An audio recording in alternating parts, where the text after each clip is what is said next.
On today's episode of Whatever the Heck That Means, we continue our series on the traits of expert entrepreneurs with imagination.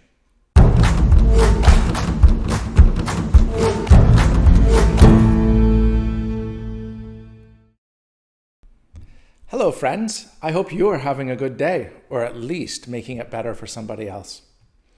I'm Sean Kennedy, founder and president of Symbiotric, and host and creator of Whatever the Heck That Means. Today we explore what it means for having imagination to be one of the traits of expert entrepreneurs. Entrepreneurship is all about giving our customers the means to achieve their ends. And imagination plays a key role in this job. Imagination applies in two important areas: figuring out what to provide in the first place and figuring out how to provide it too. We'll take a closer look at each of those areas, but before we do, I think it's really important to understand what we mean, what I mean, when I say entrepreneurship and imagination together. When I talk about imagination in the context of entrepreneurship, I'm talking about a disciplined cognitive act to structure and critically examine the world around us as well as ourselves. Imagination is applied throughout what I call the learning engine, which is an iterative approach to business improvement and creation. It is used in the phase of the learning engine where we are trying to understand. Our imagination needs to be brought to bear as we look at the input and data that we're having, and we try and make sense of it and try and figure out how we can take those inputs and make something meaningful out of them, how we can understand the world around us. Imagination is absolutely applied in the phase of the learning engine that's called envision, where we are imagining the future and defining it and setting ourselves up with goals to achieve it, steps on the way to realizing the ultimate vision while still delivering customer value as we go. And it is critical in the phase of the learning engine called create. This is, in fact, the place where I think so many businesses, entrepreneurs, teams fail to continue their imagination. They leave it behind them on the whiteboard where they envisioned, but they don't bring it into their process of creating that. And this leads to them pursuing a plan, a vision, an idea that is not aligned or meaningful in actual reality. And so figuring out how we build imagination into our creative process is absolutely essential. And it's what expert entrepreneurs and their teams do on a regular basis. Of course, with the learning engine, we then try to iterate that. And we try and make those phases as small as possible. So in fact, in the time, once you're getting good at this, where you are creating, you are regularly going through understanding, envisioning, and create. And you're bringing your imagination with you all the way through. So the key takeaway of all of this then is that you need to refine your imagination in the furnace of reality and integrate into your action openness to further imagination. So now that we have a little bit better of an understanding of what I mean when I say imagination, let's take a look at number one. The first thing that you probably think of when you think of imagination is the imagination of what? What is it that we can do to solve and serve customers better? This is probably what you are thinking about when you think of imagination. How do I come up with some great idea like an iPod? How do I imagine a future where there are electric cars. What's my great big idea that's going to be transformational? And indeed, there is a real time and place for putting your imagination to work.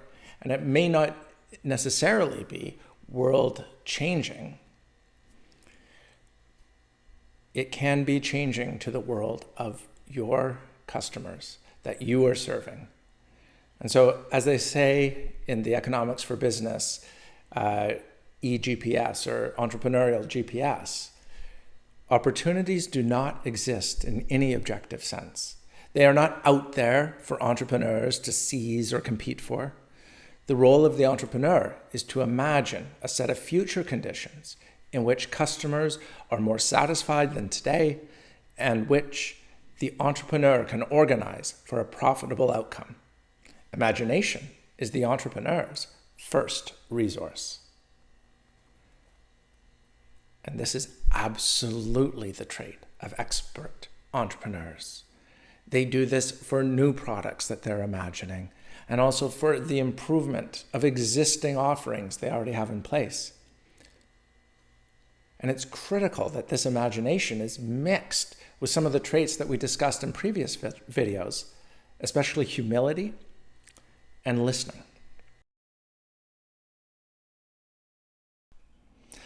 Now let's take a look at number 2, imagining how. Because I see it as what differentiates many businesses from being sustaining to being growing and scaling, is the ability to have imagination in how they go about doing the work. So as a CEO, you not only need to have time for imagination for yourself, but you need to create for your teams, for your people, ways of working and support them in the ways that they choose for themselves to have that creativity, that imagination active throughout their process of executing.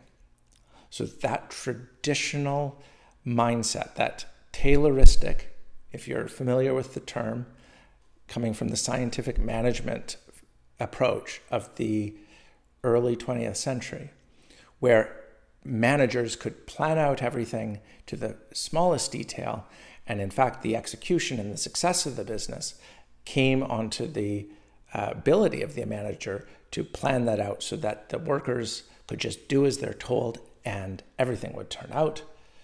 That is not the way of expert entrepreneurs, and it's not the way of successful business in the 21st century. In our times, imagination has to be a part of how everyone works. There is always an opportunity for improvement and insight as you do the work. And so you need to make sure that your teams are supported for applying their imagination to whatever they're doing to bring into being that bigger vision that you have articulated to them in a clear way. So how we work to bring our vision into being is critically important. This is how we make sure that the vision and reality align with each other. Sometimes the vision may be good on paper, but when the rubber hits the road, it's missing something or it has a false assumption in place. And that's where we need to be sure that we have our imagination active as we are bringing into reality that vision, and then adjusting the vision to align to a reality. Yet at the same time, we have to have that imagination while we do the work in order to make reality come to conform to what the vision is. Because if we're doing something that is new, even if it's just new for us, if we're doing something that's new, there's going to be a lot of unknown and previously unsolved problems that we have to figure out. And applying our imagination to figure those things out is how we will get reality conforming to the vision, and how we will do so most quickly and with most satisfaction, both to us as the makers and to our customers as the receivers. Imagination is also essential for how we refine our offerings in response to customer, market, and delivery, in a sense, meaning our own team and the struggle that they may have in delivery feedback. So this is essential for long-term success. We have to make sure that we are constantly refining what we are doing, paying attention to the dissatisfaction that exists, as this is a source of potential improvement as well as potential new products. So for our long-term success, how we apply imagination to our day-to-day work in the delivery of our service and the feedback from customers in the market is critical too. And also then, if we don't apply our imagination to how we handle surprises and setbacks in our business, we really run the risk of our business evaporating in the short term. Whether it's inflation, like is coming about now, surprise cancellations from customers that we had thought were reliable customers and who would need our service or our product on an ongoing basis, employee resignations, new entrants coming into market and price pressures that they may bring.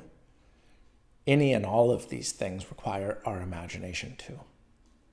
And there's a difference here. There's a reactive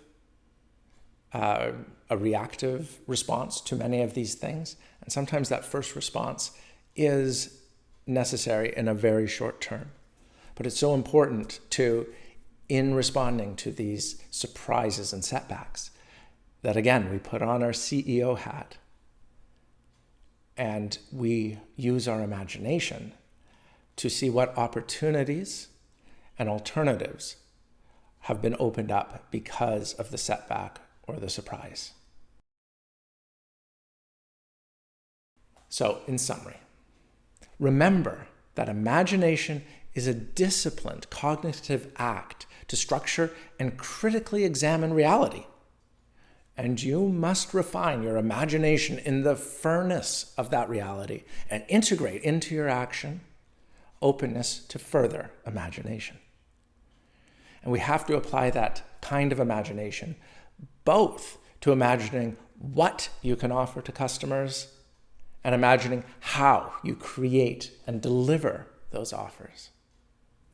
Imagination is the expert entrepreneur's constant companion. Throughout the iterative learning of the learning engine approach, from understanding to envisioning to creating to doing it all over again, expert entrepreneurs always have their imagination with them, and they create environments where their teams also have their imaginations active. So, do you understand a little better what you need to do, stop doing, or keep doing to create the beautiful business you've always imagined? Like and subscribe if you do, and let me know in the comments either way. If you have questions about this topic or others that this video has put in mind for you, drop them in the comments section too. Visit WTHTM.com to find more helpful information like this, including our free resource, 5 books to read and apply to become a better entrepreneur, which you can access at WTHTM.com/5books. That's the number 5 and the word books.